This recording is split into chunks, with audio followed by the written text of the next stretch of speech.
Yo yo. It looks like we are live, yes? Yes, perfect. Alright, I'm gonna put on the few trailers that are out for Final Fantasy XVI so far while I pass out the link.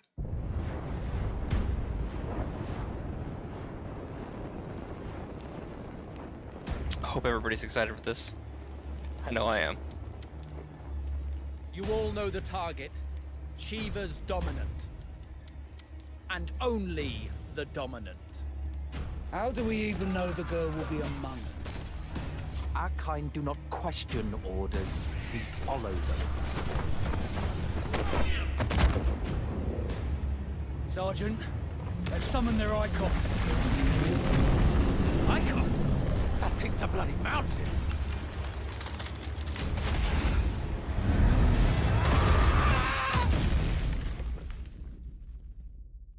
Our foe will not relinquish their mother crystal easily. This will be a bitter fight.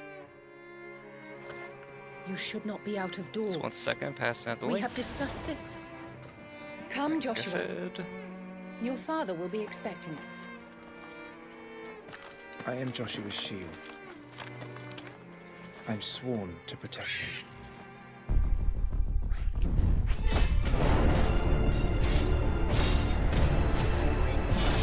What do you mean you refuse? Did you not pledge your swords to our cause? What does it matter? It was the Dalmex who drove back the Crusaders in the Battle of the Twin Realms, was it not? Without the blessing of the Mother Crystal, we cannot defend our realm from the spread of the Blight.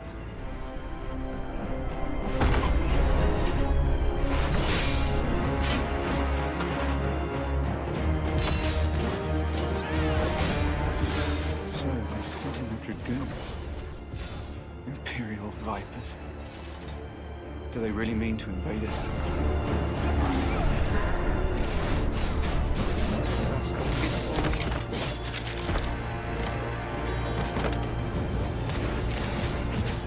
It's the Archduke's son.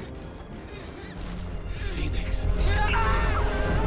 Joshua! Stop this!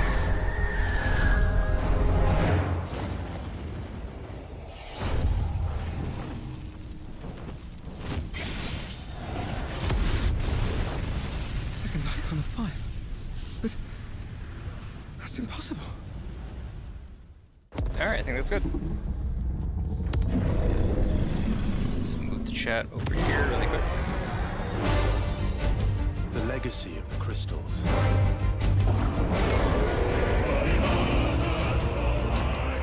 Has shaped our history.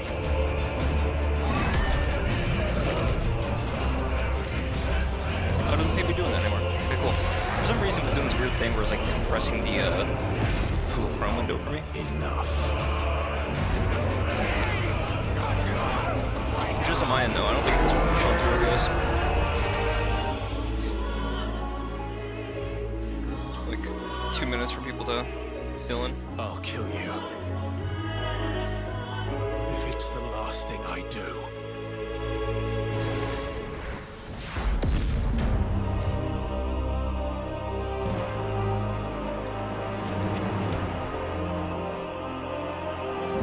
Something I thought could be like a fun activity is trying to see if we can like puzzle together, rip all the different trailers, crop them out, and see if we can like reorganize and restructure in a way that shows how the game's supposed to or likely to go. But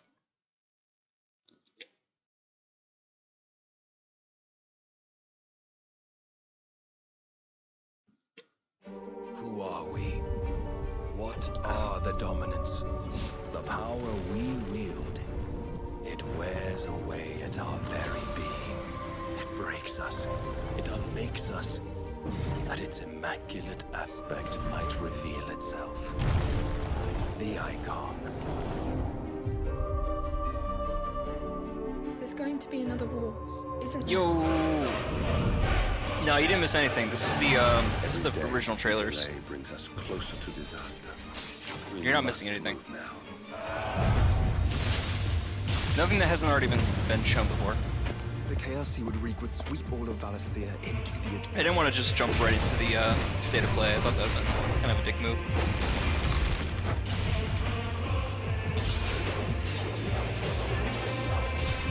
So I don't know if it's safe to assume that he has all of these different icons by the time he's at this level in the game proper.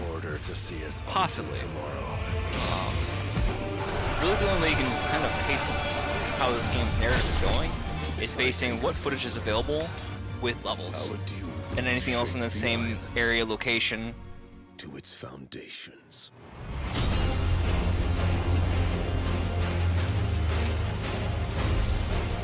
Even between these first two trailers, they've really...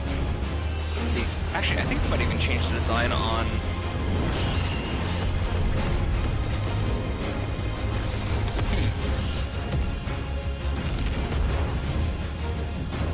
God, this is so cool. Like, I think they changed the design on Muhammad a little bit. So we see that later.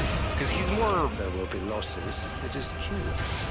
Or maybe not. Citizen who falls, another can be bred.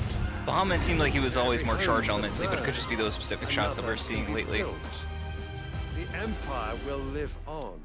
No, I'm outwardly geeking out. The fuck are you talking about? I rushed into my house and my neighbors like were concerned, but like, dude, we never see you drive that fast. Like, are you okay? I'm like, I had a video game I wanted to see. No, but they're nice people. Child of faith. They passed me some food. That was nice. If free.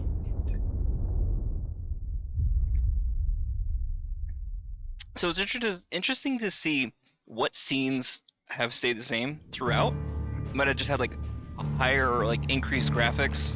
It has been 1,500 years since the fall. Because you gotta remember, there's like 2 years in between that first trailer and this. And Valisthea has been slowly dying ever since.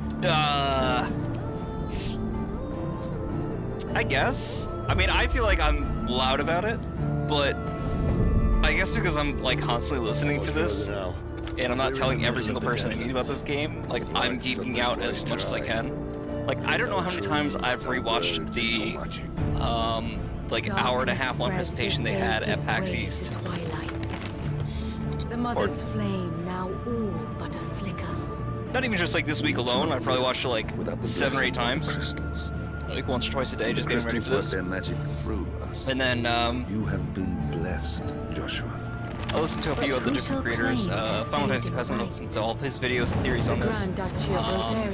Maximilian Dude had some really good analytics on this. Homeless Potato has some great videos. Final Fan TV's got some great The videos. Holy Empire of So I'm just super excited for this. Ambition is divine.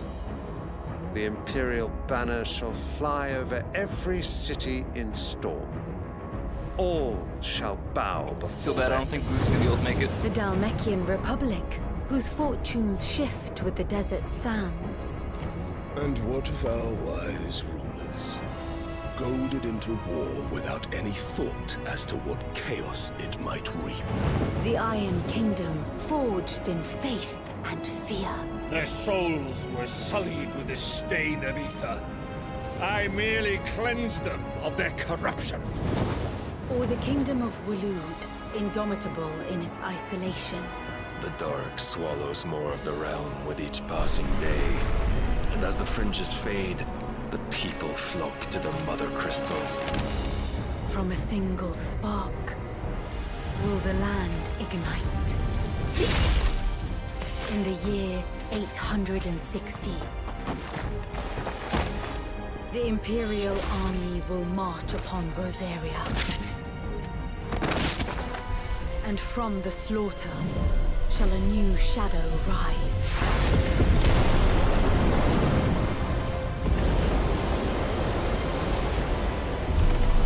To fall upon the dominance. God, I love the way Ifrit looks in this game. As night. Particle effects they have that like his body looks like it's a glowing ember. Should command respect, but instead has left us outcasts. We And so I became their puppet. What makes them think they have the right to use us? To leave us to die when our bodies are spent? I'll crush him! Flay him!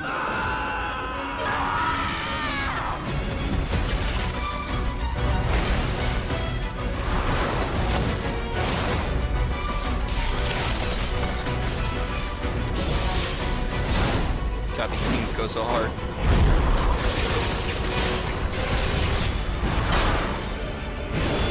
Ariono? Oh shit.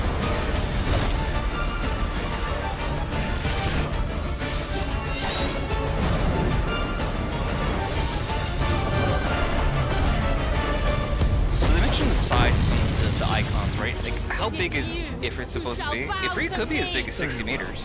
Around 60 meters, Jesus Christ, no. Like 60 foot. What we see in one of the last trailers looks like it's about the sixth size of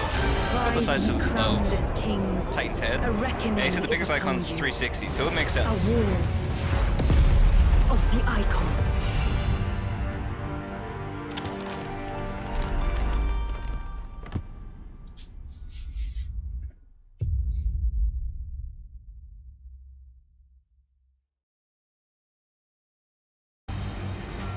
Joshua, and get This is my least favorite trailer, animation-wise. I'm going to hold the enemy. There's something stiff about the animations for this scene, in my opinion.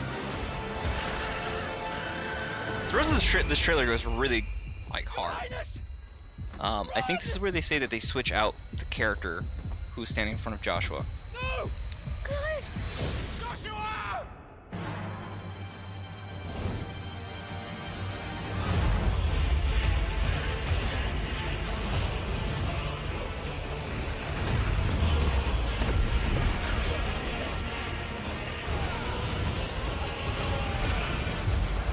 Revenge is a weapon.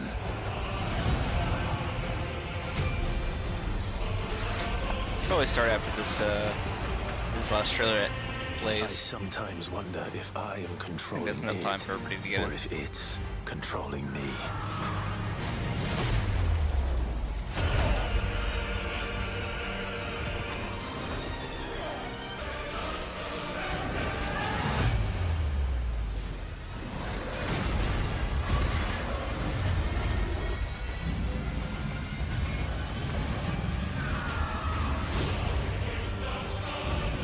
I'm really excited for this area.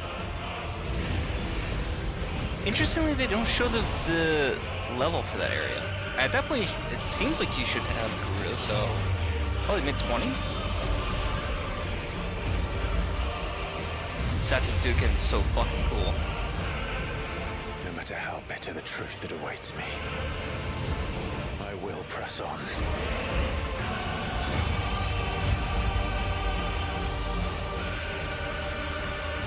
Good boy. What do we do? The usual. It's also really interesting to hear the difference 13 in years some of the I've dialogue waited for between this the Japanese and the English. Today. Come to me, Ifrit!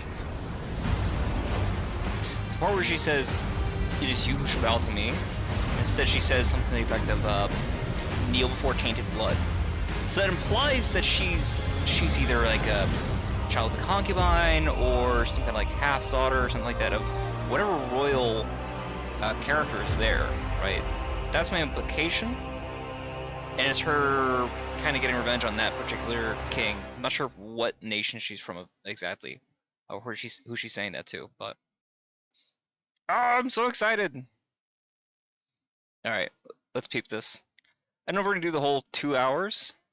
I also have the trailer itself, I think it's an excerpt, so let's see what we got. It's not starting for another it's not 2 hours of dead air, is it? In the game. Wait 1 second. It's an unfortunate screenshot.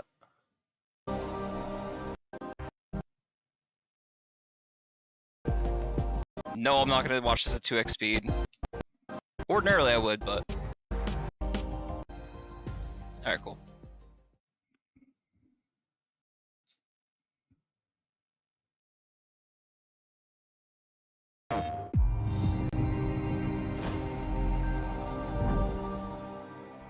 Hello everyone, this is Naoki Yoshida, producer of Final Fantasy XVI, and welcome to the State of Play. Today, I'm here to talk a little bit about the story, world, and combat system of Final Fantasy XVI, as well as reveal all new information regarding the game's wide variety of RPG elements and support systems. We'll be talking you through everything while using never-before-seen gameplay footage running on the PlayStation 5. I hope you'll stay with us until the end of the show and enjoy everything we have in store for you. With that, let's get started. I've heard this goes insane.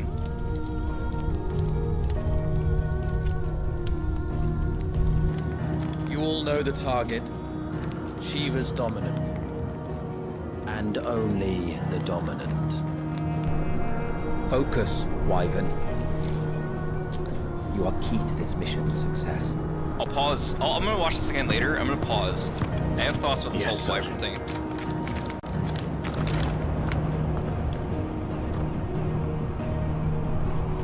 I said focus, Wyvern.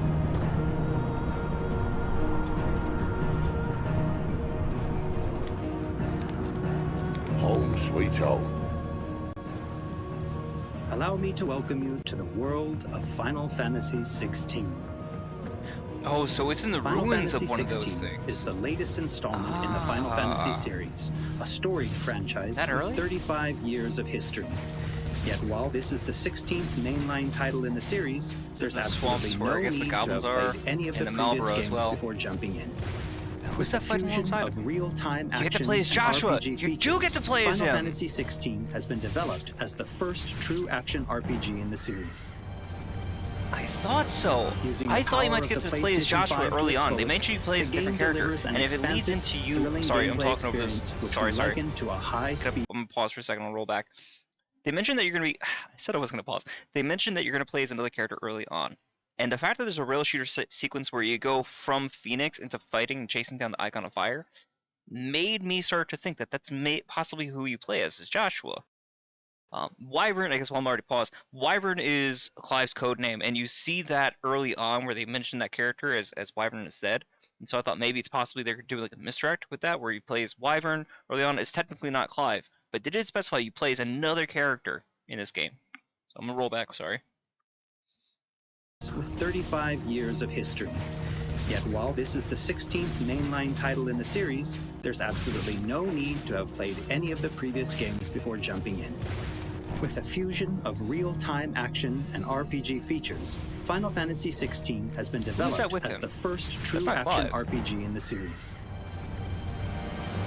Using the power of the PlayStation 5 to its fullest, the game delivers an expansive, thrilling gameplay experience which we liken to a high-speed roller coaster ride.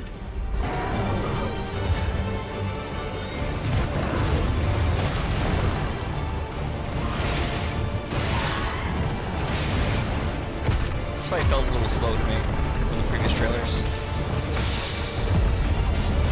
Oh shit.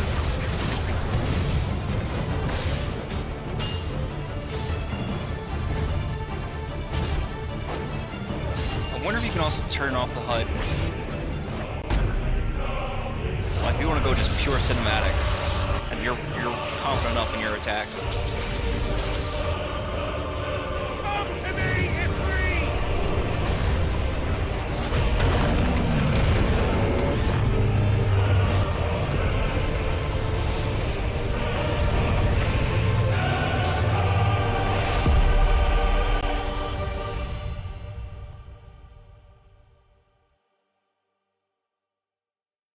Wow, it looks so cool.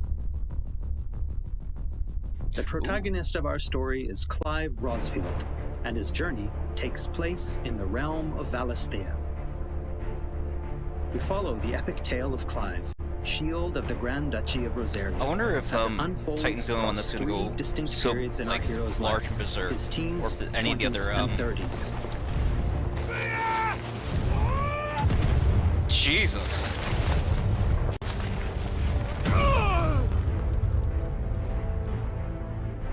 While the story begins with Clive in his 20s, a fully playable flashback will allow you to experience the pivotal events that shaped his past and present. Oh, so it is starting as Wyvern in a new flashback. Got it. And thus does the curtain open on this newest get kicked in Final the head by Fantasy Chocobo? adventure. It makes sense they would do it like that. A lot of games do Amnesia's res. Probably, I guess, like, you'll pass out from an attack, do the, all the way up until this attack, and then Sid probably finds you and brings you back to the hideout. Clive, Get him! Now! So those guys are fucked.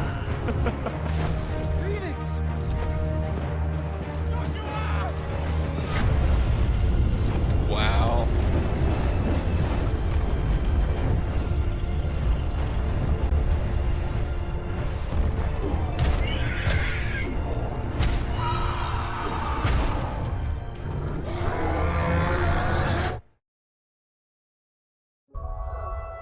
Shit's gonna be rough. Navigation in Final Fantasy XVI is driven via a world map, with locations being added and updated as players progress through the main narrative. I like how they make the crystals so The obvious on world the map. map can be opened at any time, allowing players access to all manner of locations across Valisthea. Load times on travel is insane. Here, Chill! players will meet new friends, encounter Can we formidable foes. hop back for 1 second? That's Here- really cool. Look at this guy, this guy, kid, whoever, in the front here, using a shard of the crystal, what, to make a fire? Here, players will meet new friends, encounter formidable foes, and uncover great and wondrous mysteries.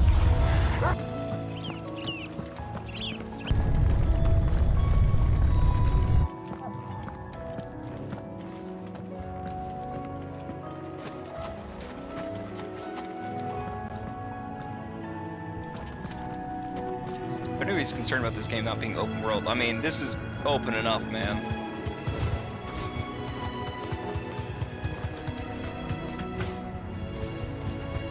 You can glide down. Oh, that's awesome. Wow.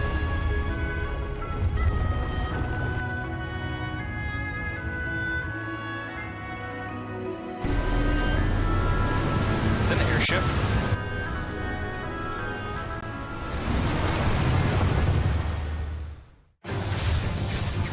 Next, I'd like to talk about the combat of Final Fantasy XVI. Fallen Guardian. All the battles in the game take place in real time. This is and are relatively not early on. turn-based. 19? As Clive progresses through the story, he will learn a wide array of exciting abilities from the icons that he encounters. Now, let's take a moment to admire Clive in action. 530. Wow. This game looks awesome.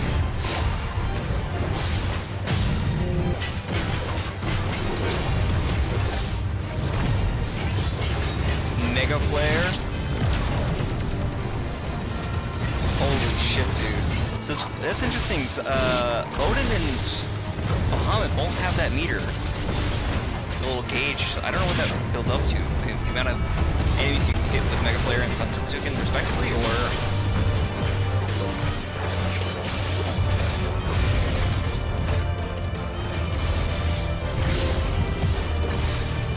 Wow.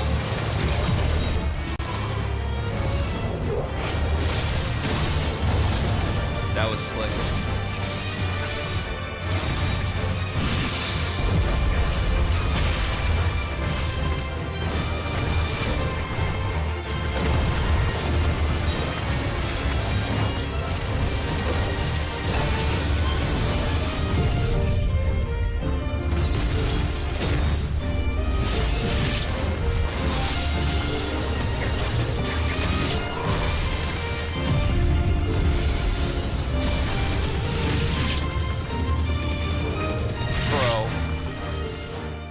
Bro, come on. The abilities that Clive wields have unique characteristics depending on the icon they are derived from. Players can use ability points, collected by defeating enemies, to unlock more abilities or upgrade existing ones. Blind Justice. Can't decide which iconic ability to unlock or upgrade? No problem. You can let the game choose for you. What's the benefit of that? I would just recommend it. Final Fantasy XVI includes a range of timely accessories to provide support to those players who may not be so skilled at action games, bringing them a truly enjoyable experience. Players are encouraged to equip Clive with different combinations of these accessories until they find the one that perfectly matches their own Pre-ordering playstyle. collector's bonuses give you extra gil, extra experience, A and combination I I think can extra item particularly drop. recommend to those who may struggle with action gameplay is the Ring of Timely Focus and the Ring of Timely Strikes. This combination allows players to unleash a wide array of different techniques just by pressing a single attack button, as well as shifting into a window of slow motion whenever Clive is about to be hit by an attack, giving them a little extra time to hit R1 and evade.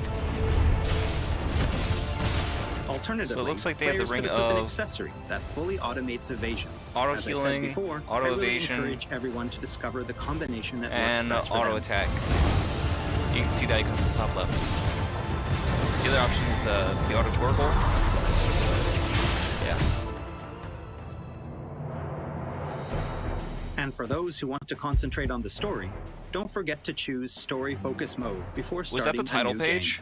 Jesus. Game. In this mode, timely accessories are automatically equipped from the start, allowing players to immerse themselves in the narrative experience without having to worry too much with the action.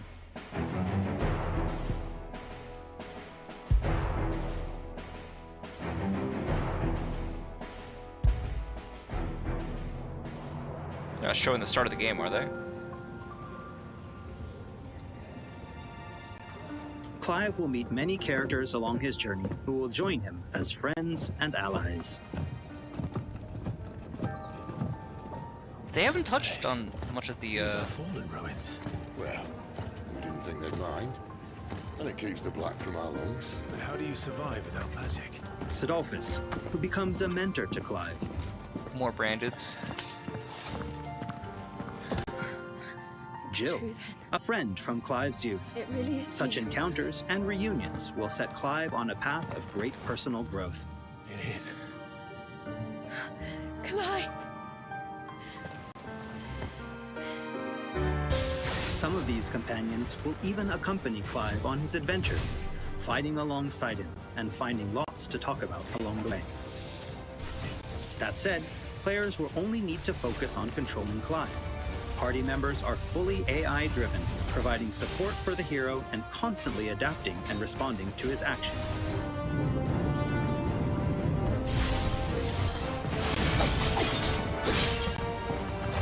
Jesus, look at the size of this thing.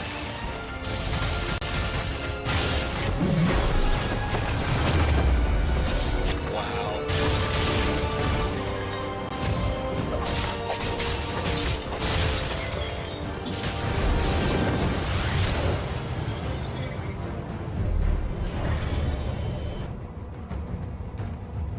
She's about to ruin somebody. Oh, and we cannot forget Torgal.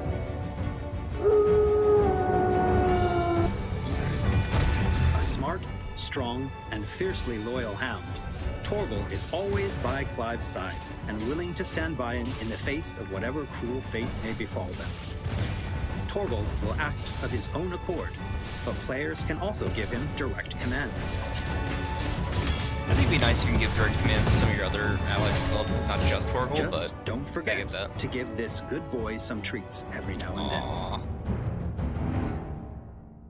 Goots, get her upstairs. But none will... Don't fret about Karen. I've taken care of her fee. All of it? She's the best healer this side of the belt. You've nothing to worry about. Go on, have a look around. I'll be in my solo. After progressing somewhat through the game, Clive will gain access to Cid's hideaway. Probably early on, I guess, right? Here in the hideaway, Clive will find a shop where he can purchase new weapons, armor, and consumables such as potions. Cannot find a better price than that. Well, Blackthorn, a highly skilled blacksmith, works the Hideaway's forge. Bring in materials to You're supposed craft to get new a gear sword as or well upgrade from the existing items. reorders. After upgrading your equipment or unlocking new abilities, try accessing the Arete Stone.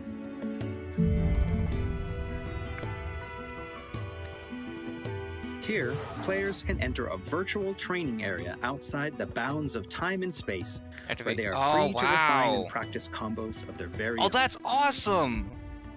Once you're confident in your skills, try your hand at arcade mode and see how your scores stack up against players from around the world. Oh, and it even tells you which moves you're using. Oh, that's perfect. Oh, wow. The Hideaway is home to a lot of other features as well.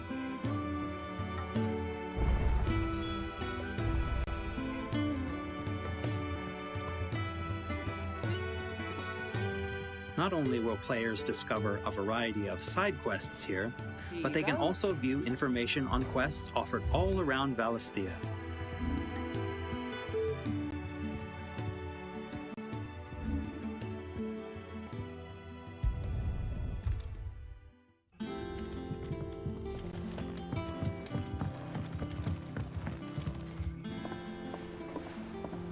Is she Alright, cute? Clive? Still busy saving the world? mid.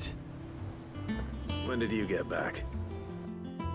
Notice that Scar's kind of faded. They really haven't touched on the whole Moogles, have they?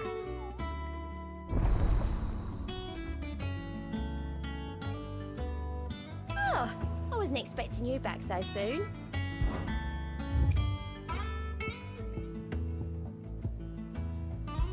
Expand Renown to unlock. Visit the Hunt Board to gain information on elite marks, fearsome foes lurking about the realm in desperate need of slaying. The Moogle will be your guide.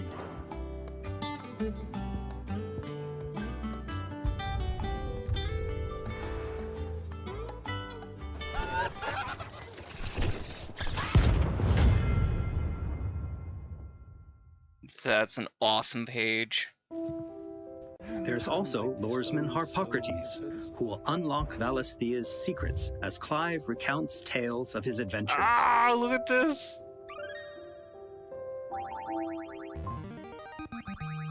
I have quite the find for you today. Oh, that is so cool! You wish to study the tomes? Oh, what a cool way to do this! Here for another of my lectures. And Vivian Ninetails, What is it that a you wish scholar to and learn? strategist who will be Here's the more latest than happy to information I explain to Clive the current state of the realm and provide information on key players. There are all kinds of interactions and features in the Hideaway to help players get even more enjoyment out of their time with Final Fantasy XVI. Ever-changing, Clive. That's really cool.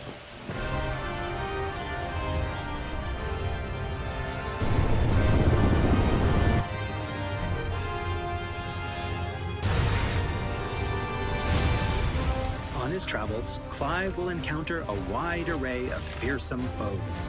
Wanna get to see Barbara. That is a new design for that. Not as spherical as the past designs. I dig it, don't get me wrong. Knight of the Blinding Dawn. We're level 7.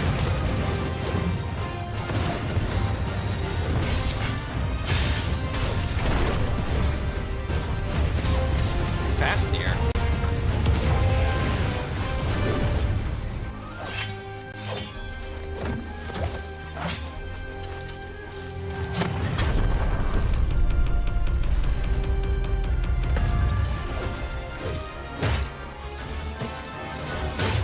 Yeah, Clive, get him. Sid! Torgal! What the fuck were you on that one?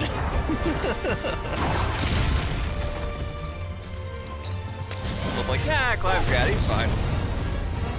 He will, of course, clash with the dominants who wield hold the on, power. what?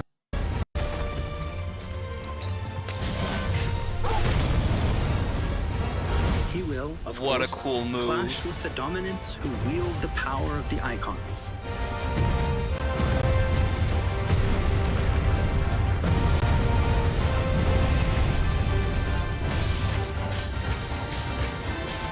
So it looks like he has Odin by this point.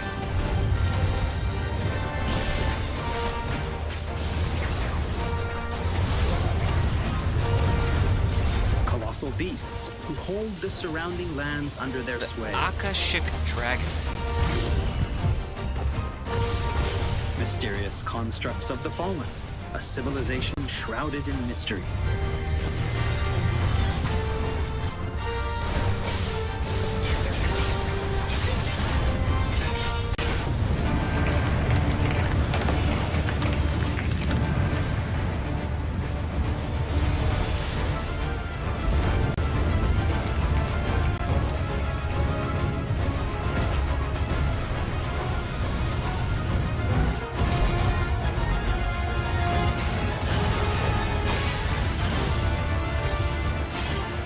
Fight with Barnabas is gonna be wild.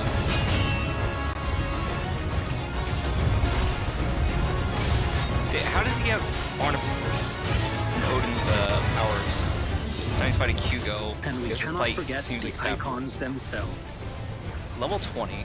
Experience unparalleled real-time So I action combat think as this Clive fight takes command of the against the iconic Infernal might Icon- coursing through his veins and shatters his very limits.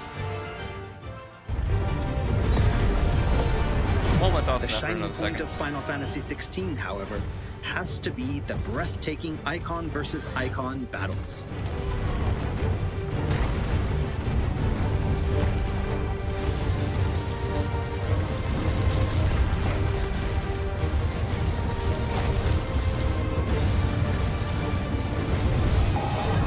These epic confrontations all play out in real time, Did he allowing regain his players to HP? control their very own icon with their own hands.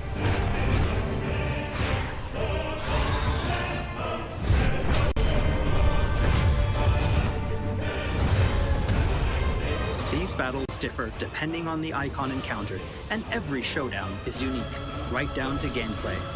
Players will experience everything from a 3D scrolling shooter to a heavyweight wrestling match with devastating attacks that encompass the entire battlefield.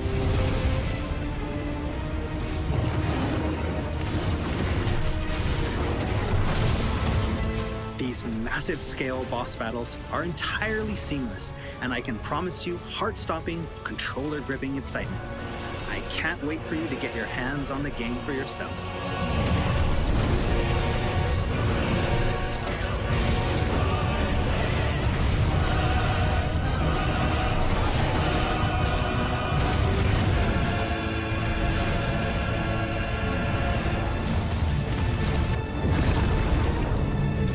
Nice trick.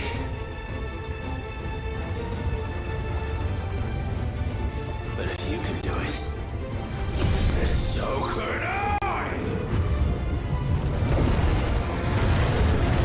Learn Brimstone? Bruh. Wait, hold up. Phoenix versus Bahamut? Naughty the fuck?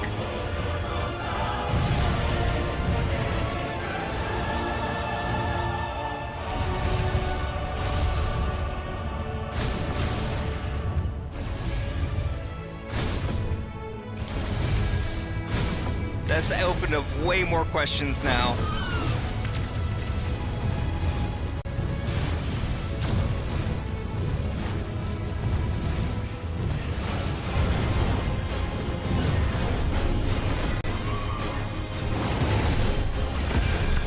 Titan fight.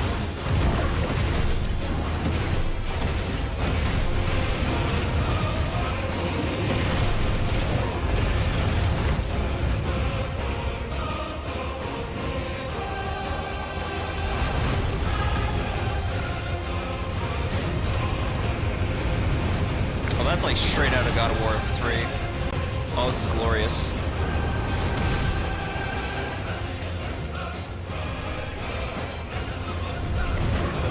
Sorry.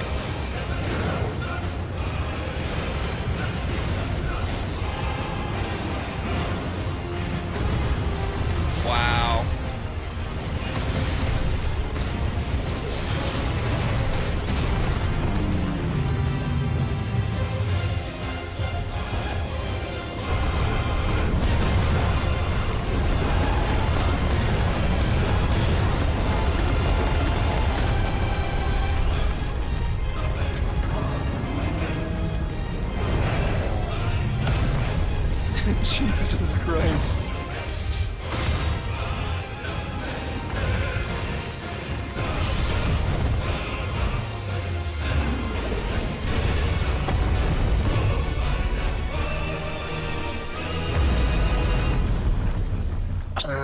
Can we go back on that damage? So everyone, Sorry, Yoshi. Second. Dude, almost 3 million fucking damage. Oh my god. Oh, that's ridiculous.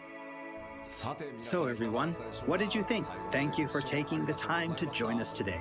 Final Fantasy XVI will be available worldwide June 22nd, and there's still plenty that we've left to reveal. Battle content, side content, endgame content, and more. We hope to bring you more on these aspects of the game in the near future. Also, I'm truly excited to finally be able to reveal that Final Fantasy XVI's main theme was written and performed by one of Japan's greatest recording artists, Kenshi Yonezu. We've still got a lot more in store for you in the coming weeks, and I hope you'll all pre-order the game and join us in Valisthea on release day. This has been Naoki Yoshida, producer of Final Fantasy XVI. See you again soon. 16プロデューサーの吉田でした。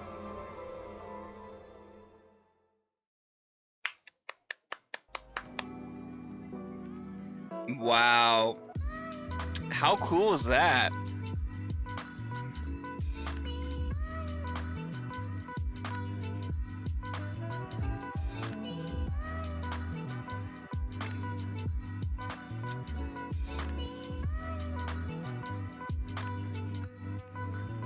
Okay, so my thoughts are this. Let's skim through this really quick. I think that the scene where Clive is fighting the Infernal Icon, because clearly he masters it at some point, to be able to talk to Titan while they're fighting there in the crater, and he gets Brimstone, right? This game's fucking expensive. I don't even want to know how much money I fucking dropped on this game, man. $400 or $500, I think, because I got the collector's edition. Look, I'm all in on this. Look, I bought my PlayStation 5 exclusively for this game. I mean, the fact that I got to play some other things like One Piece and Stranger Paradise, those are just like cherries on the cake. I bought the damn cake for this game and this game only. Let's go back over this really quick. Mind the spoony content. Where is it? The scene where he's fighting the Infernal Icon, right? I think that has to do after his, he defeats Garuda, turns into Ifrit for the first time. Sid basically sits him down and is like, look, you have to learn how to control your icon. And so you have a one-on-one with Ifrit, where you have to learn to conquer him and make him yours. If you want to use terms like Naruto, that comes into when he has to go inside of his internal world to defeat Kurama, or Bleach, where you want to say he has to fight his Bankai, or whatever kinds of craziness, right? It's a classic trope, but I think that's a very early scene in order to get him ready for the other fights. But the fact that the Phoenix shows up again, that I was not expecting. Some of the facial animations do feel a bit stiff. I mean, shit. I can't make a video game for nothing, so I can't really complain too hard. But some of the interactions do seem a bit jank. Jank's a little bit rude. Jank's a little far. But like this interaction here, right? There's something in the facial animations that I don't know what it is.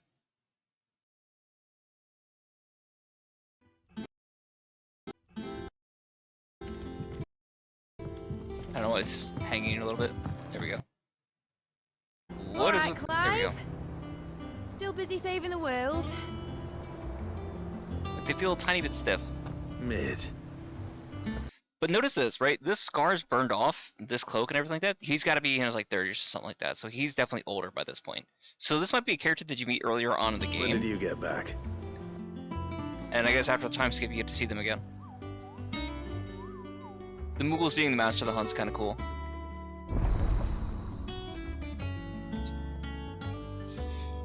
The surrounding takes command of the icon. There you go. This is what I was looking for. 37.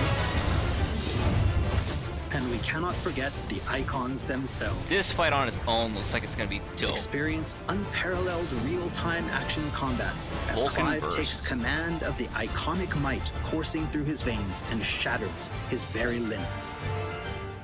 There you go. And those blue eyes, I think, are what sell it for me. The fact he's got that internal glow, all that jazz. But I wonder if he's also able to turn into Phoenix for some reason. We're really curious to see what happens with that. Because, I mean, maybe Joshua's still alive. I don't know. That doesn't seem to be the kind of vibe that they're going with. But it's possible, right?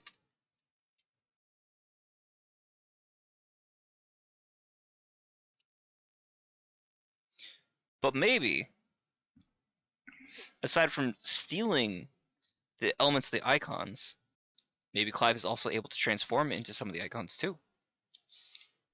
Not sure. Be wild if it was the case.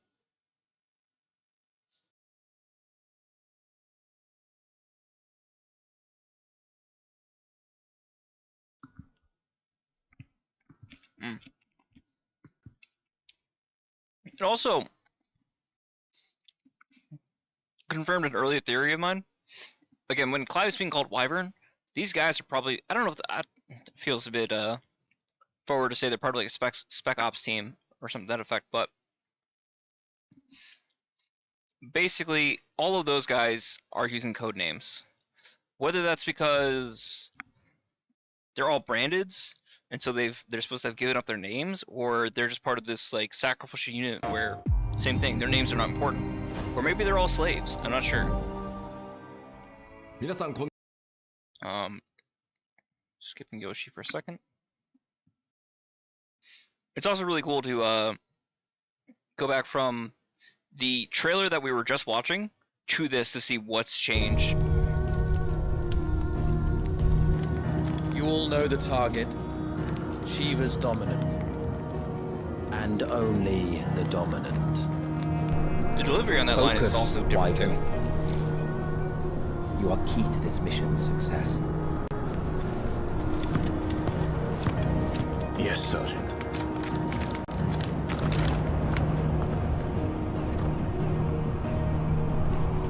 I said focus, Wyvern.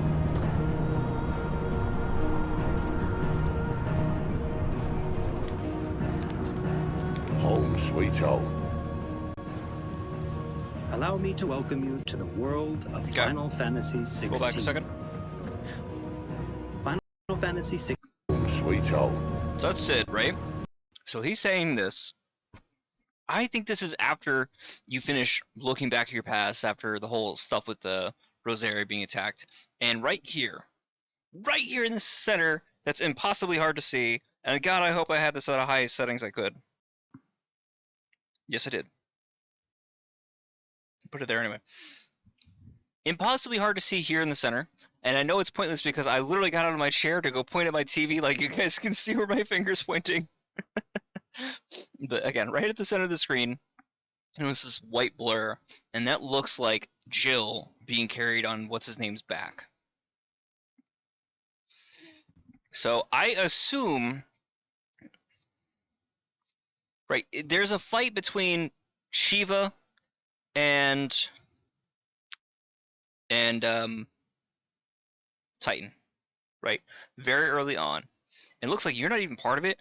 You're part of the outer end of it. I don't even know if you're necessarily part of either side. You might be just a third faction that's hired, or a bunch of slaves who are forced to work for one side and doing a covert ops mission, which again might warrant the use of code names. Now, after that, I mean, you basically try to survive from the crossfire, possibly get knocked out, and relive that whole memory sequence where you're your younger self, you're interacting with Joshua, you get to interact with young Jill, and when you come to, you're found by Sid, and from there, I guess, are able to find a passed out Jill or something like that, or have to be able to like recapture her and bring her back to his hideout. Now, how does Sid know you? Does he know you? Why does he trust you? I'm not sure. Allow me to welcome you to the world of Final Fantasy XVI. Final Fantasy XVI is the latest installment in the Final Fantasy series, a storied franchise with 35 years of history. Yet while this is the 16th mainline title in the series, there's absolutely no need to have played any of the previous games before jumping in. With a fusion of real-time action and RPG features, Final Fantasy XVI yeah, I'm pleasantly has been surprised to developed see you as can the fight as first Joshua. true action Now, RPG do you in the think that series. this scene with Joshua here, where he's wandering around... Okay, yeah, let's think on this for a second, right? The entire kingdom, or this area, is on fire, right? So this likely takes place during the... Let's see. Logically, it would make sense for this scene to take place after what looks like their father's killed. And he starts to transform, and he kills those two guys by getting that outer form, right?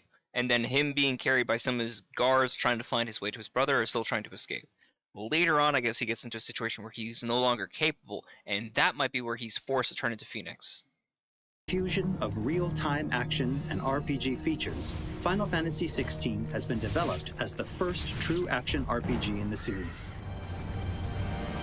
This scene looks so cool. Of the PlayStation 5 to its fullest. Where are they though? They're jumping around all this area. Because what's interesting is this also looks like the same area that roller coaster ride. Ifrit and Odin are fighting later. Those spires. So this is a common occurrence where it's the same location.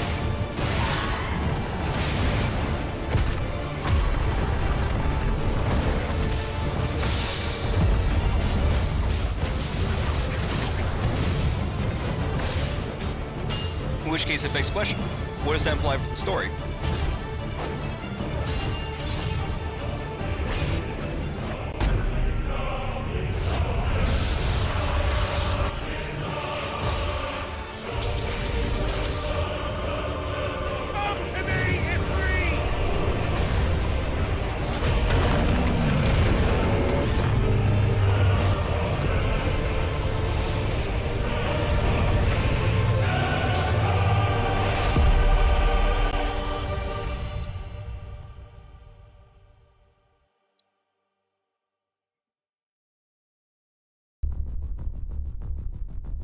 The protagonist of our story is Clive Rossfield, and his journey takes place in the realm of Valisthea. We follow the epic tale of Clive, Shield of the Grand Duchy of Rosaria, as it unfolds across 3 distinct periods in our hero's life, his teens, 20s, and 30s. Now what does he call him? Periods in our hero's life, his teens, 20s, and 30s.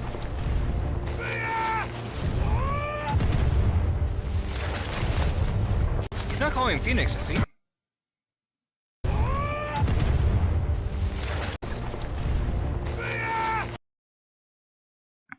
Rias? Is that what he's calling him? It's hard to tell.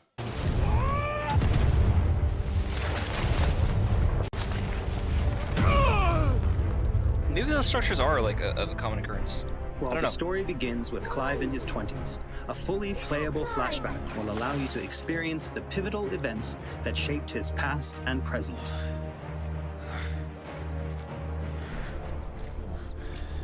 And thus does the curtain open on this newest Final Fantasy adventure.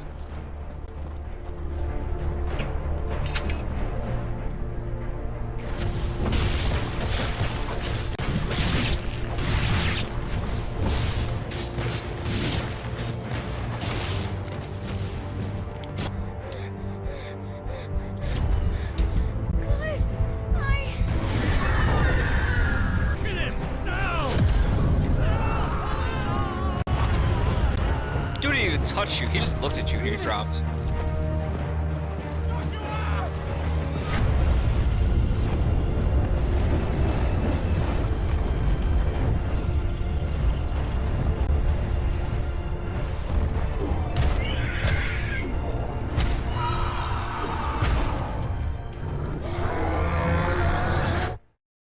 God, it's gonna be a tragic scene, man. Alright, what can we draw from this information here? Well, one, this looks like the older Clive, right, when he's in his 30s. Great Hall, no, this is in his 20s because of the mark, I guess. Level 21. Invictus, Median Cross. Not sure we can get all that. Ring of Timely Strikes, Timely Focus, and Badge of Might. Let's see. Now you're able to get the bonus weapon, the Blood Sword. As well as some pins and the statue. This statue goes hard, man. And you're also supposed to be able to get the bonus weapon Braveheart, the Kate Sith Charm, the Scholar Spectacles, and let's see, what else? I guess it's the sword, right? So that's bonus to Gil and bonus to experience, and then a better sword. And I think the sword, if it's the same blood sword from other games, it's a sword that's going to give you HP back on hit. In which case, it's going to make the game theoretically easier, depending on how well you're able to do hits. Final Fantasy XVI is driven via also depends on how much HP you get back per hit. Percentage base, percentage of your damage, percentage of your own health. Progress through the main narrative. The world map can be opened at any time, allowing players access to all manner of locations across Valisthea. Here, players will meet new friends, encounter formidable foes, and uncover great and wondrous mysteries. God, this game is gorgeous. What is this? Is this an elevator? Is this like something that's... There's the mural, right? And behind there are all the different icons, right? So was this destroyed? Is this something that was lost to time? Is this something recent? Do we find a fuller version of this? This has huge lore implications.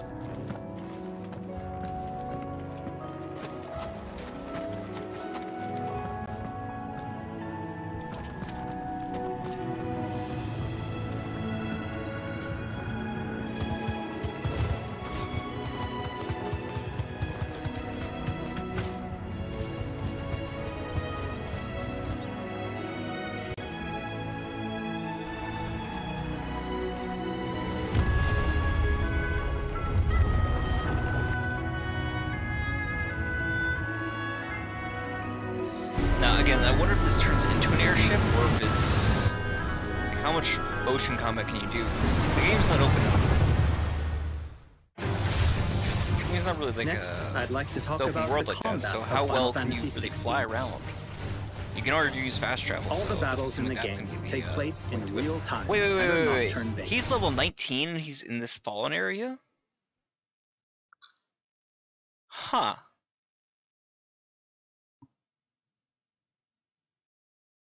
What can we draw from that? Is this around the time you're supposed to be fighting that dragon? I think they show As that fight Clive later on, progresses so... through the story, he will learn a wide array of exciting abilities. Is he on his from the way icons to learn how to that be able he to encounters. control Ifrit? And he's got to go through there in order to learn how to Now, master his let's icon? take a moment to admire Clive in action.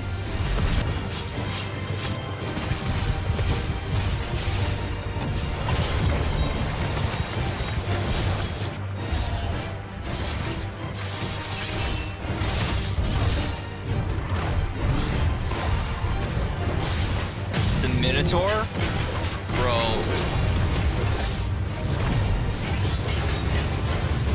Stuff makes players ridiculous.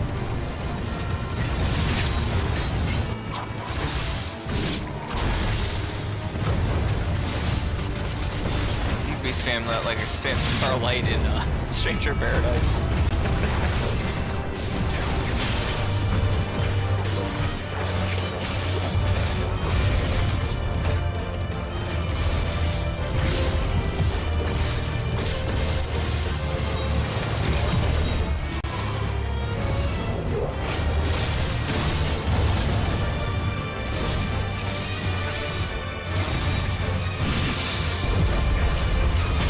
So I just saw you guys were messaging on Discord. 1 second.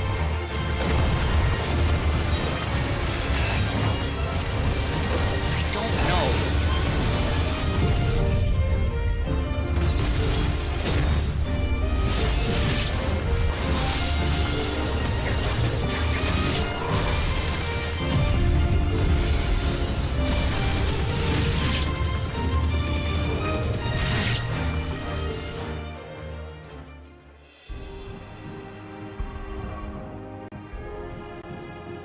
abilities that Clive wields have unique characteristics depending on the icon they are derived from.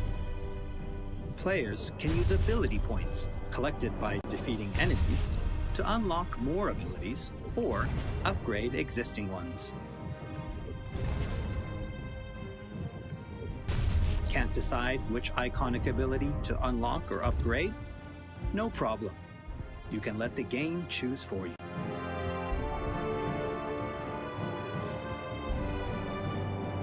Final Fantasy XVI includes a range of timely accessories to provide support to those players who may not be so skilled at action games, bringing them a truly enjoyable experience. Players are encouraged to equip Clive with different combinations of these accessories until they find the one that perfectly matches their own playstyle. A combination I can particularly recommend to those who may struggle with action gameplay is the Ring of Timely Focus and the Ring of Timely Strikes. This combination allows players to unleash a wide array of different techniques just by pressing a single attack button, as well as shifting into a window of slow motion whenever Clive is about to be hit by an attack. The other thing that's really cool here is Final Fantasy difficulty, as they're calling it, is completely separate. Players could equip an Or accessory it that changes fully up the automates enemy evasion. layouts and stuff. As I said before, That's I a really really cool way to do encourage that. everyone to discover the combination that works best for them.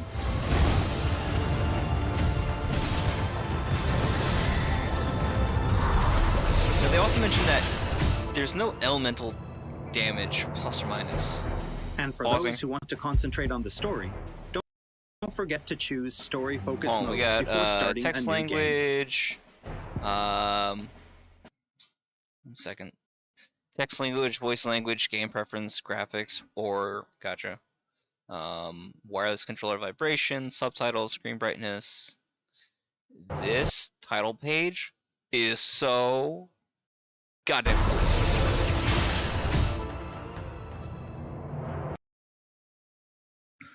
What can we draw from this?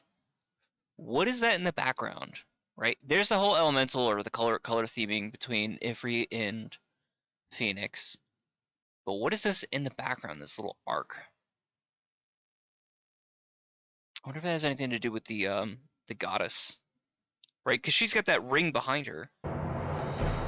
And there's some kind of spiral, there's some kind of thing at the For top those there. who want to That's not Odin, is it? concentrate on the story, don't forget to choose story focus mode before starting a new game. You know, even when I killed the stream, right? I'm gonna watch nothing but like In this hours mode, of this, timely from other accessories people's like are analysis. automatically equipped from the start, allowing players to immerse themselves in the narrative experience without having to worry too much with the action.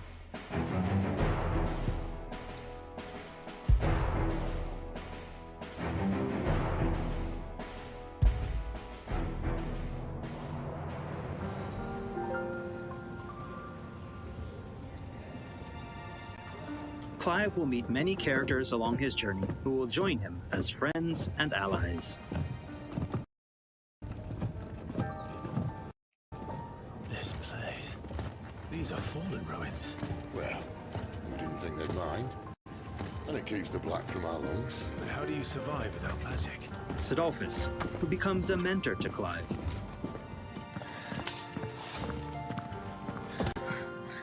Jill, a friend from Clive's youth. It really is. Such encounters and reunions will set Clive on a path of great personal growth. It is. Clive! Again, some of the facial animation on that just seems a bit stiff. Some of these But the other companions body will even animation accompany and Clive on his adventures, fighting voice alongside acting him is and on finding lots point. to talk about along the way. I feel for this man. That said, players will only need to focus on controlling Clive. Party members are fully AI-driven, providing support for the hero and constantly adapting and responding to his actions.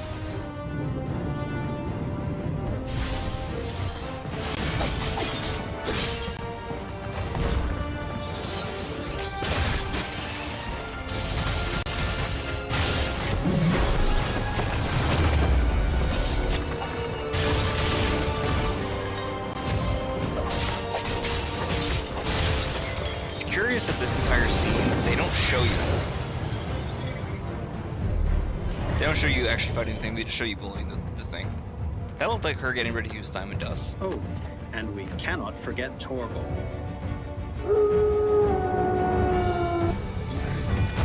A smart, strong, and fiercely loyal hound, Torgal is always by Clive's side and willing to stand by him in the face of whatever cruel fate may befall them. Torgal will act of his own accord, but players can also give him direct commands. It's interesting how much your NPC like allies, they don't really fight or do anything in combat. They'll give you like some minor support, but they're really not aggressive on the enemies. Get her upstairs. But none will... Don't fret about Karen. I've taken care of her fee. All of it? She's the best healer this side of the belt. You've nothing to worry about. Fun facts: Cid's voice actor is in After progressing somewhat through the game, Clive Assassin's will gain Creed access 4 to Black Cid's Flag. hideaway. I don't remember his character's name. Here He's in the hideaway, allied Clive will find a shop where he can purchase new weapons, I don't remember their armor, names. and It's been so long. consumables such as potions. You'll not find a better price than that. Well, Blackthorn, a highly skilled blacksmith, works the hideaway's forge. Bring in materials to craft new gear or upgrade existing items. After upgrading your equipment or unlocking new abilities, try accessing the Arete Stone.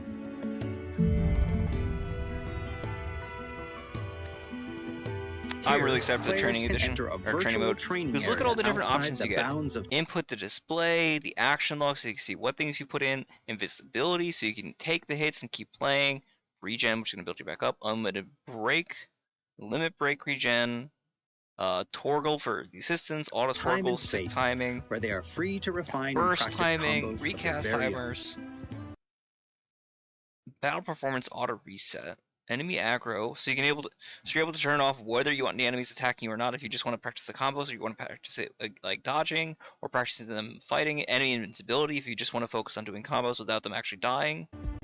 How cool is Once this? You can pick which. Whoa! Select target. You can pick which enemy you want to fight against. Confident in your skills, That's try your cool. hand at arcade mode and see how your scores stack up against players from around the world.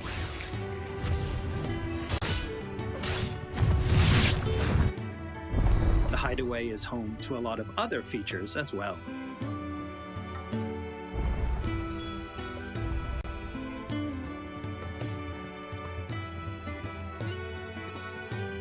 Not only will players discover a variety of side quests here, but they can also view information on quests offered all around Valisthea.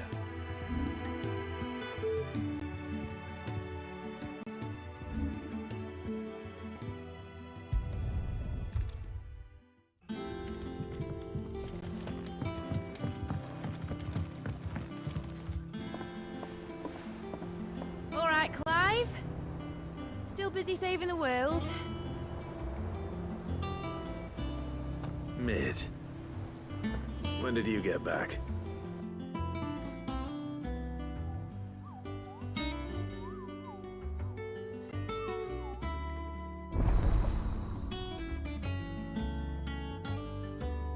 Oh, I wasn't expecting you back so soon.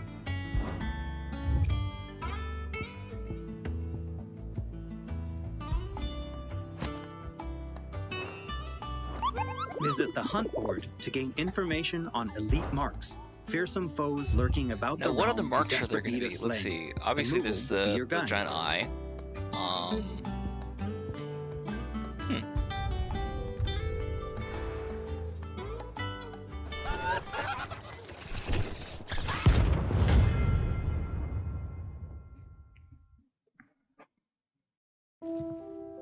There's also Lordesman Harpocrates, who will unlock Valisthea's secrets as Clive recounts tales of his adventures.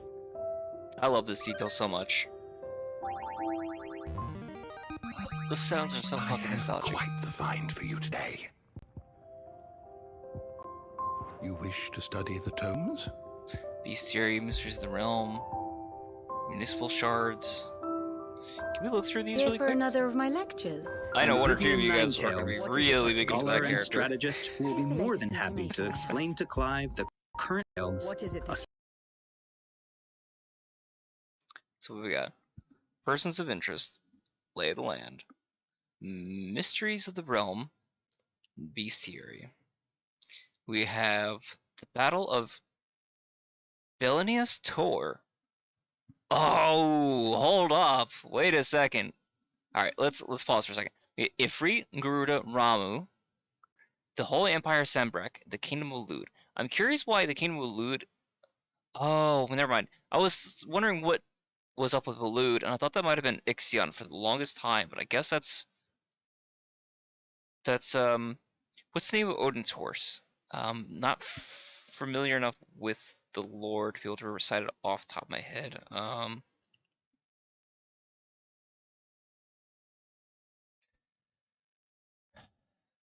Sleipnir. There we go. So that would make sense. Person's interest lay in the land, mysteries of the realm, and the bestiary. Now the Battle of Pelinus Tor.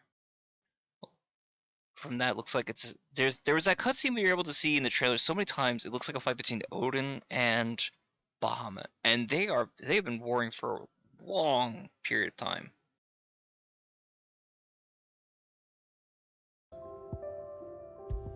What can we gather from this?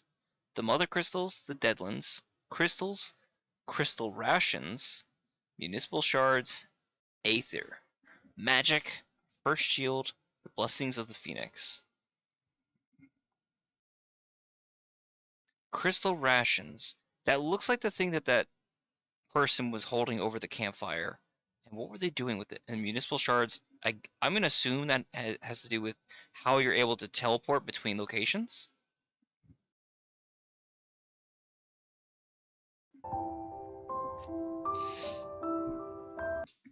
Crystal, one of the most valuable materials known to mankind. Thanks to its ability to channel ambient aether from the air, allowing those without an innate power to do so to cast magics. And as most Philistines cannot live without magic, its supply and distribution is heavily regulated by the governments across the twin realms. A given shard can only channel a certain amount of aether before it shatters, so the need for new crystals is incessant. Interesting. Related topics. It's cool that they give you that option. Here for another of my lectures. And Vivian Ninetales, What is it? a scholar. Rosaria marches. With the blight pressing at Rosaria's borders and forcing ever more citizens of the duchy from their homes, Archduke Elwin rallies his nations to take up arms against the Iron Kingdom and wrest Drake's breath from their grasp. Yet tradition dictates that they must first march north to Phoenix Gate to perform the rite of ancestral communion. Interesting. So you're able to look through the past as well. And the different connections to different characters.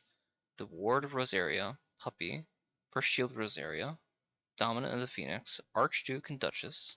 And strategist who will be more than happy to Different people. Ambrosia, explain to Ellen Clive the Rossfield, current. Annabelle. One second. Annabelle. What is it? A scholar and strategist who will be more than happy to. Annabella Rossfield, rather. And Rodney Murdoch. Explain to Clive the current state of the realm. Born a princess of the Northern Territories, Jill was made a ward of Rosaria after her homeland's incessant raids were quelled by the Duchy. She was raised in Rosalitha Castle, alongside Clive and Joshua, who came to love her sister. And provide information on key players. And then as we're moving forward, Death in Defile. Oh, that's the chapter title that there's given the summary there. And notice what's changed. Explain to Clive the current state of the realm and provide information on key. Deceased, believed dead, puppy, mysterious stranger. So your dad is 100% dead. There's confirmed. Your mother seems to be alive, but notice when that changes, how that severs, right? And the color around her name has since changed, so is she part of a different faction now?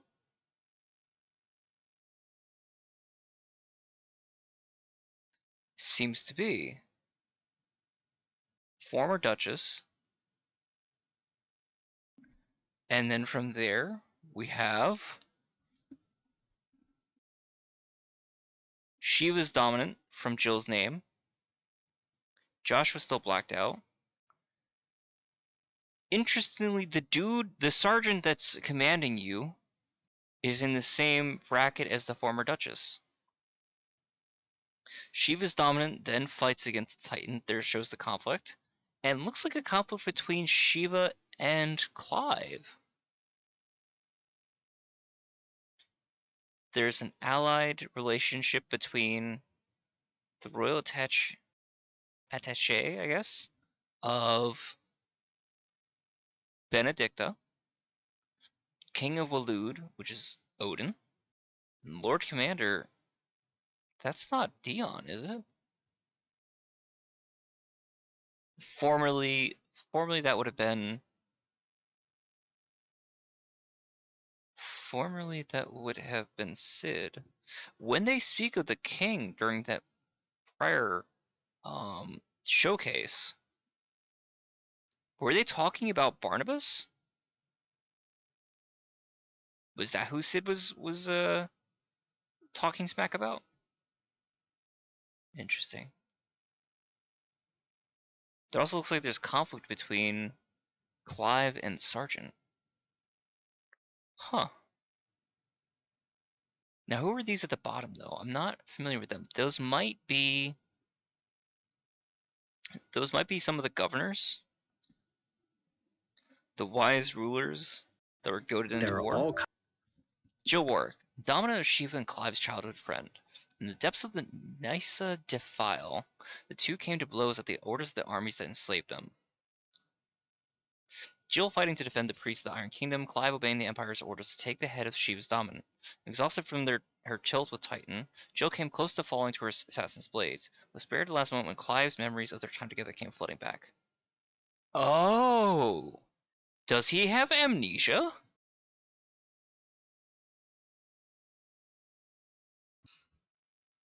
Maybe that's the other reason why he's called Wyvern? Huh.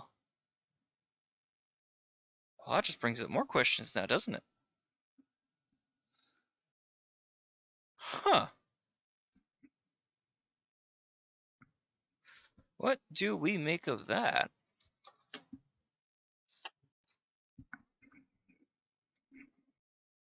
So that explains why there was that whole conflict between the two of them. Features in the Hideaway to help players get even. There are all kinds of interactions and features. Here delivers the sister, moving forward, or moving back rather. When she waved the brothers farewell on the day they departed from Phoenix Gate, little did she know of the misfortune that awaited both them and her. We're getting a lot of information from this 20 minutes. In the Hideaway to help players get even more enjoyment out of kinds of interactions and features in the. And then it also is able to switch for locations as well, so you can see what I assume to be the change in control of the land and the different conflicts that have since existed over the period of time. Knight of Flames. Acting in concert with the treacherous Duchess Annabella, Imperial forces attack Phoenix Gate. From the chaos arise two icons of fire. Fateful battle between them, reducing all to ash. Whoa! Hold on. Acting in concert with the treacherous Duchess Annabella. No way! So it sounds like she's the one that let them in. To what end, though? Her kids are dead. Presumed dead. Hideaway to. She's doing it just for herself?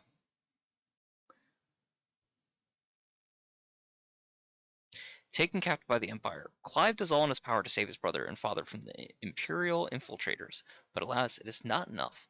Phoenix awakens and runs rampant, and in the ensuing maelstrom, Clive blacks out. He's found in the rubble the next morning, enslaved by the Imperial army on his mother's orders?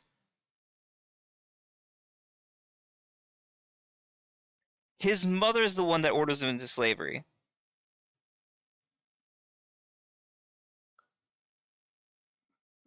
Whoa. Bro. To help players get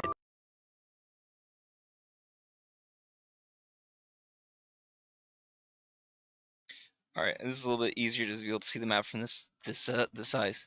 Seized by Sandbreck. As soon as word of the deaths of Rosaria's leader and the dominant reaches the Iron Islands, they invade, encountering little resistance on the road to Rosalith. Not to be outdone, Sandbreck.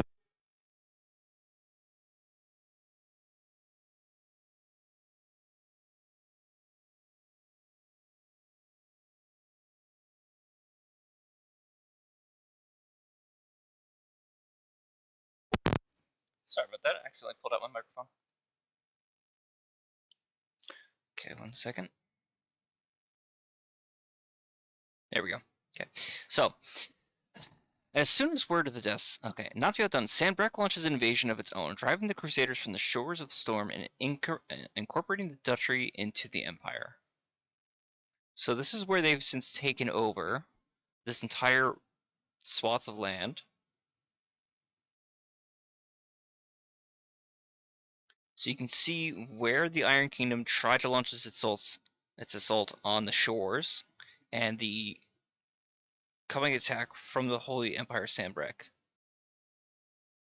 Drafted into the Imperial Legions, Clive survives the tragedy of the Phoenix Gate, only to be forcibly recruited into the Imperial Army and spirited away to Sandbreck on his mother's orders. He would not return to his homeland again for many a long year. So that's when he's gone for like 10 years, something like this, as a slave, and possibly, maybe he doesn't even suffer from amnesia. That's a possibility he does from the impact. But it's also possible that, like, you know, it's been 10 years. You don't even think about your childhood friend at that point, right? You've lived such a horrid life. All you can think about is slaving away day to day to day. And you just focus on what's immediately in front of you and making it to tomorrow. So that could be why he also doesn't think of Jill, and the same thing for her. She assumed that Clive was fucking dead. She probably assumed everybody that she knew was dead.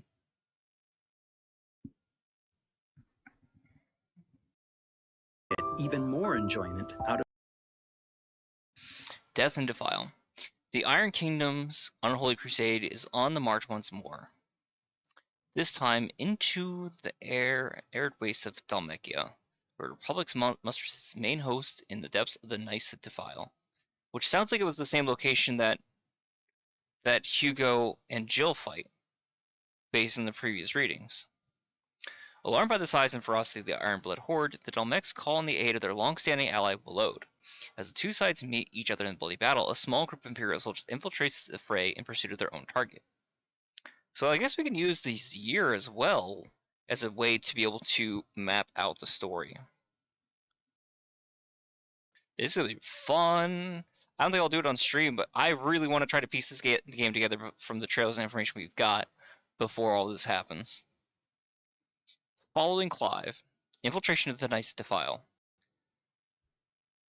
I guess this is where the game starts because note, you can see the other members of your band, right? Where you have Wyvern, you have the Sergeant, and the two others, one of whom is definitely dead. We see he can get crushed by the rock. So I guess this is the part where the game opens up. Is my assumption. Clive is dispatched to the Nice Defile as a member of the Bastards, an elite Imperial assassination squadron. Together with his branded brothers in arms, he pursues the Ironblood army in order to take the head of the Dominant Shiva. However, all does not proceed as planned, and he is saved from certain death by a stranger named Sid.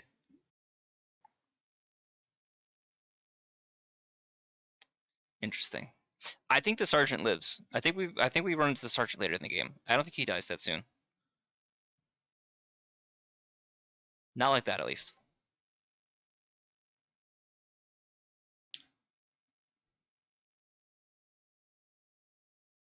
We can see, I think that looks like the crystal in the bottom left there. The Iron Kingdom's coming from the south here, which is somewhat surprising, because I thought that they were farther over to the west. It's curious that they're attacking from this far south. Did they sail their ships this way? I feel like they'd be a disadvantage, but... We see some of these fights as well inside of the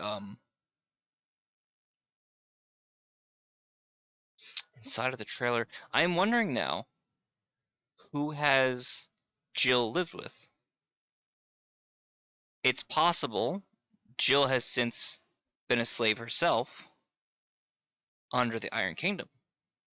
It would make sense why they're so abusive of her, because they don't really see dominants as people or worthy of respect, right? They see them as just taint. They see them as this corruption of the Mother Crystal's energy, life essence, things that affect.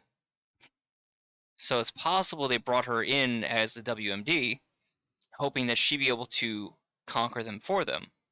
And that must be an earlier conversation where they're basically like, Hugo, we need you to clear this out, because there's no way that our forces are going to be able to stop Shiva on their own. And possibly because they get some, we're in crack theory territory, but I don't think I'm too far off on the possibilities of this. So it's possible there's communication intercept from,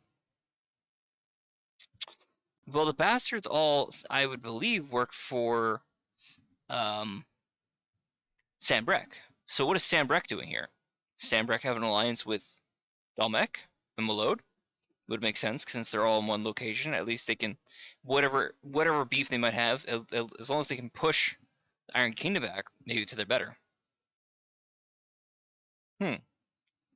So they're recruited to fight for them, because I don't imagine that Clive is would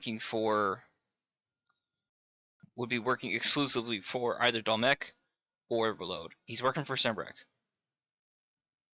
That's where his mother's allegiance was, and that's where the sergeant's allegiance was. So, is there a request from Dalmek that they assist? Or is this Sembrek intervening into the politics of this event and trying to kill the Dominant for their own gains? If they're able to kill her before the Titan shows up, all the better. Saves the conflict, and possibly uses less of the Mother Crystal's resources by having them transform. From the trailers, it seems like the more that the Dominants use their full form or use their power, the swifter they turn to stone until eventually they die.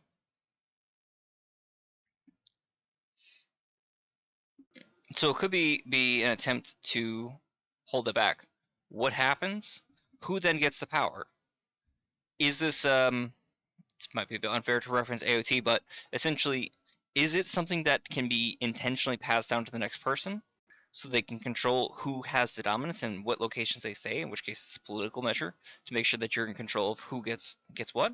Or is it always going to be random? Or is it random if they die? Or is it possible to permanently lose any of these powers?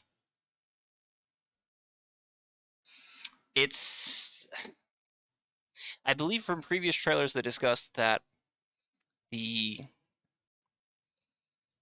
certain instances, the icons and the dominance can take several decades even to come to fruition. And this happens to be a rare instance where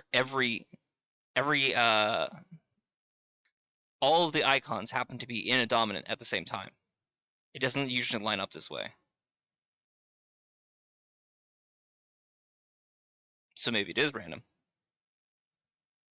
Of their time with Final Fantasy XVI. Ever-changing, Clive.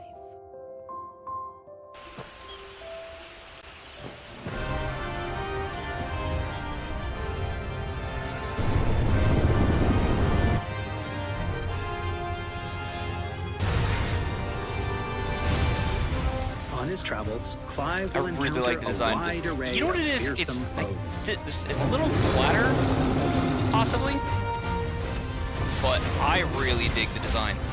You're fighting at level 5? Get the fuck out of here. It's a hell of a way to start that, though.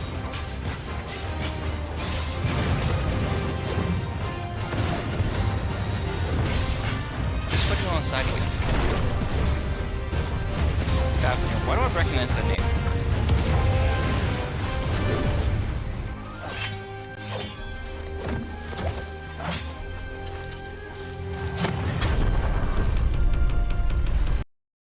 Shit, sorry.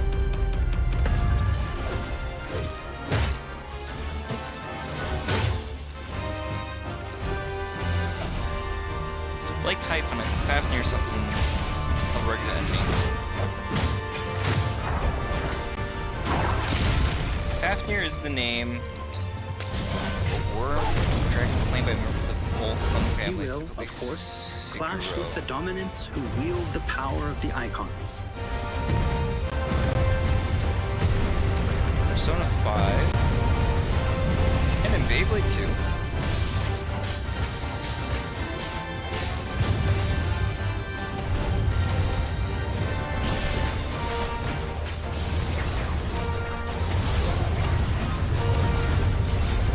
Beasts who hold the surrounding lands under their sway. Fafnir is a dragon. That's just 6, 10, 11, 12, 14, and Mysterious 16. constructs of the fallen.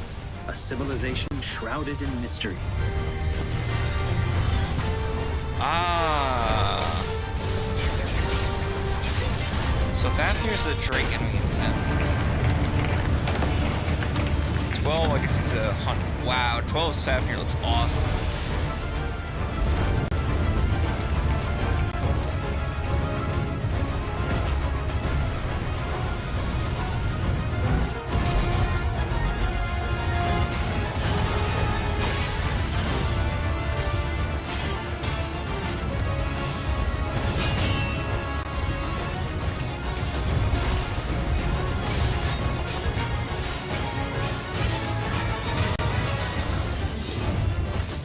Cannot forget the icons themselves.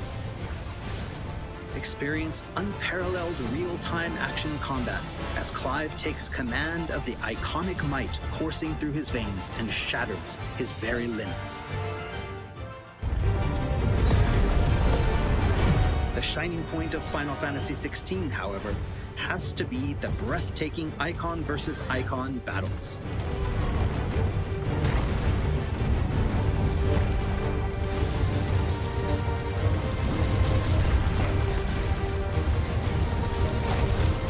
So again, this location that they're fighting in shows up later on, like, these epic confrontations all play out in real time, where Odin allowing players to control their very own icon with their own hands.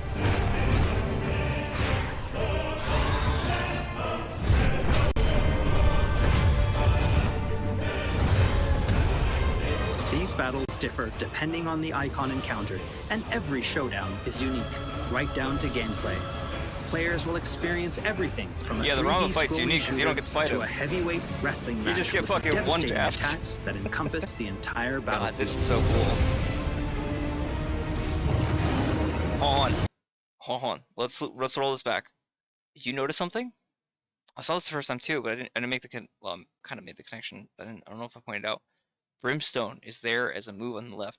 You don't unlock that later on until after the Titan Lost fight, or at least the Titan fight where he makes that comment. Is he using Spitfire Spitflare right now, where he's making this beam attack? Battlefield. Yes, he is, because you can see right there in the points calculation.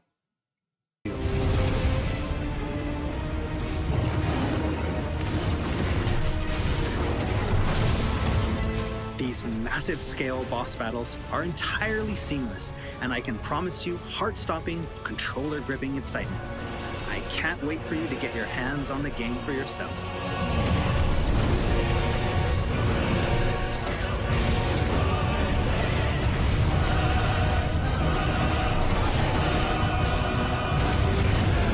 God, Titan is huge.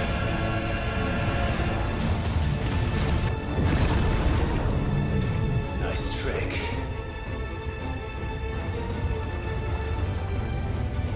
But if you can do it, then so could I!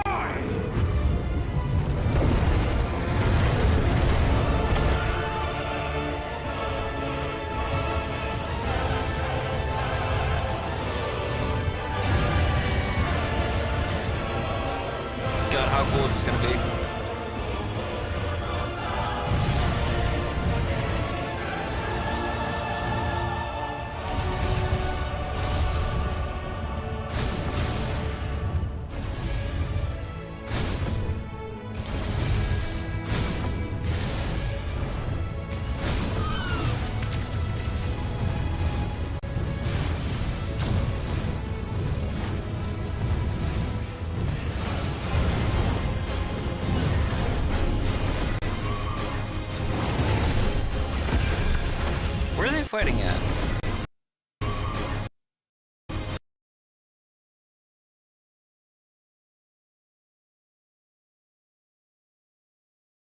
Can we gather anything from this?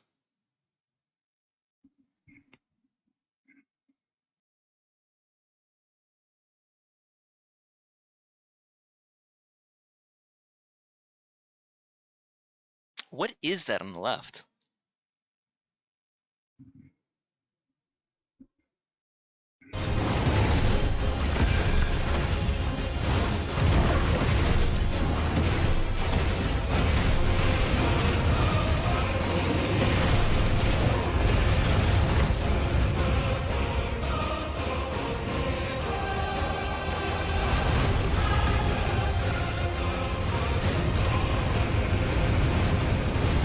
I love the sequence so fucking much.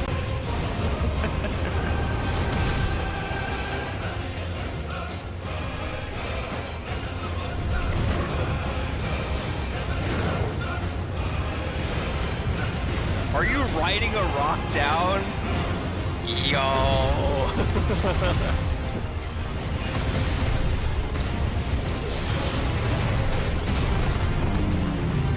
Staggered.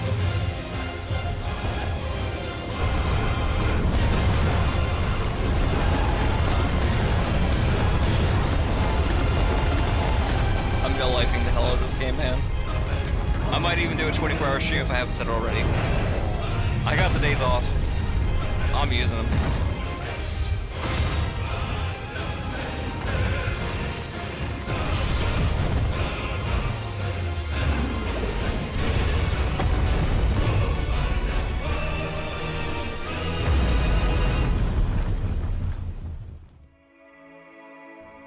So everyone, what did you think? Thank you for taking the time to join us today. Final Fantasy XVI will be available worldwide June 22nd. God, this... I can't speak highly enough about this game, man. I'm so excited. Well, I hope you guys enjoyed that. I have hours more content to dig through, because I want to hear other people's thoughts on this video and their analysis and whatnot. I think I put forward as much as I'm going to be able to get to rationally or reasonably in this. We can watch through some of the other streams or the combats and stuff like that, but I think what's said has been said. Maybe another time, and leave it up to you guys. In that case, I think I'm gonna call it here. Thank you guys so much for watching. I hope you guys have a great night. God, I can't wait for this game to come out. June can't come fast enough.